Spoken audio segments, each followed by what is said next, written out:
اس وقت یہ ہے کہ اصل نماز یہی ہے، یہ سورہ فاتحہ۔ چنانچہ میں آپ کو حدیث سنا رہا ہوں جو صحیح بخاری میں بھی ہے، صحیح مسلم میں بھی ہے، جامع ترمذی میں بھی ہے، سنن ابی داود میں بھی ہے، سنن نسائی میں بھی ہے، اور بہت سی کتابوں میں موجود ہے۔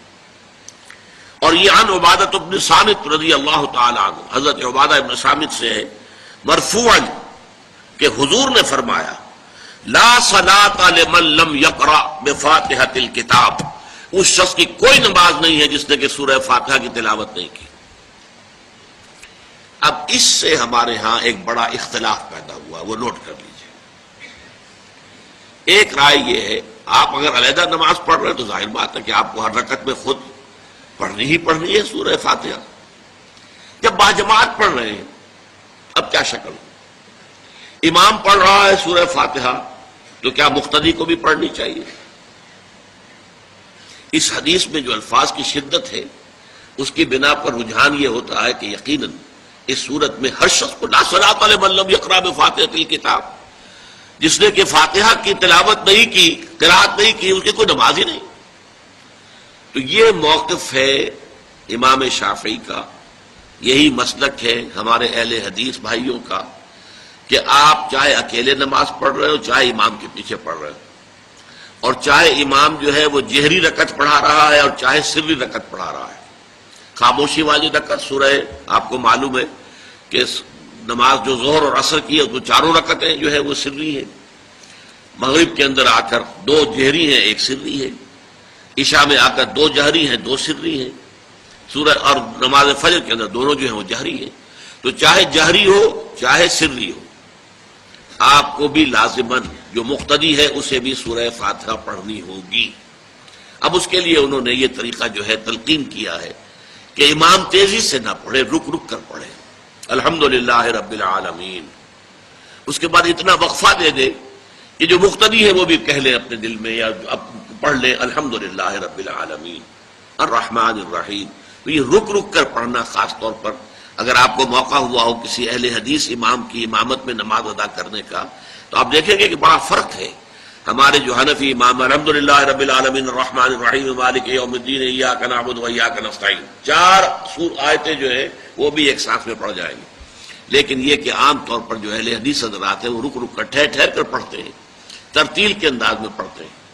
یا پھر دوسری شکل انہوں نے ایک اور کی ہے، یہ آپ سعودی عرب میں جب کبھی نماز پڑھیں گے اور آپ پڑھی ہو آپ نے تو وہاں آپ دیکھیں گے کہ امام جو ہے وہ سورہ فاتحہ پڑھنے کے بعد کوئی ایک منٹ جو ہے خاموش رہتا ہے تاکہ آپ اب جو مقتدی ہیں وہ اس وقفے میں وہ اب سورہ فاتحہ پڑھ لیں، پھر وہ قرات کرے گا، کوئی اور آیات اس نے شامل کرنی ہے تو بعد میں شروع کرے گا، درمیان میں وقفہ ہوگا۔ لیکن ایک مسلک یہ ہے، اور یہ مسلک جو ہے یہ در حقیقت قرآن مجید کی ایک آیت کے اوپر مبنی ہے۔ سورہ اعراف کے آخر میں فرمایا گیا وَإِذَا قُرِئَ الْقُرْآنُ فَاسْتَمِعُوا لَهُ وَأَنصِتُوا، جب قرآن پڑھا جا رہا ہو تو توجہ سے اسے سنو، خود خاموش رہو۔ اب یہ قرآن مجید کی آیت ہے، اس کے بنا پر ایک رائے یہ ہے کہ آپ امام کے پیچھے سورہ فاتحہ نہیں پڑھیں گے، پڑھا جا رہا ہے سنو اس کو، خود خاموش رہو۔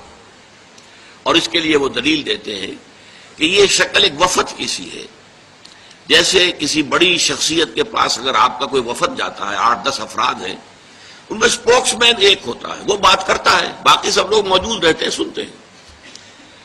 اسی طریقے سے امام جو ہے وہ گویا کہ آپ کا نمائندہ ہے اور وہ پڑھ رہا ہے الحمدللہ رب العالمین الرحمن الرحیم مالک یوم الدین، تو امام کی قرات ہی آپ کی بھی قرات ہو گئی۔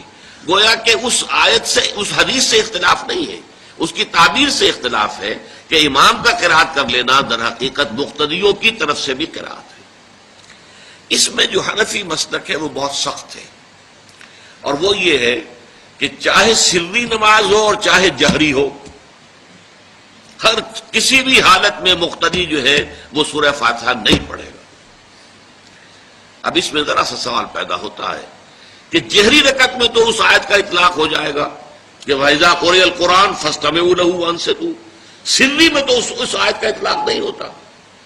بہرحال یہ مسلک ہے امام شافعی کا، ایک انتہا پر ہے، ہر صورت میں سری ہو یا جہری ہو آپ کو پڑھنی ہی پڑھنی ہے۔ اور امام ابو حنیفہ دوسری انتہا پر ہیں کہ چاہے سری ہو چاہے جہری ہو کسی شکل میں نہیں پڑھنا. امام مالک کا مسلک ہے درمیان میں، اور میں اس میں کوئی جھجک محسوس نہیں کرتا کہ میں آپ کے سامنے عرض کر دوں کہ میں اس پر عمل پیرا ہوں. وہ کیا ہے؟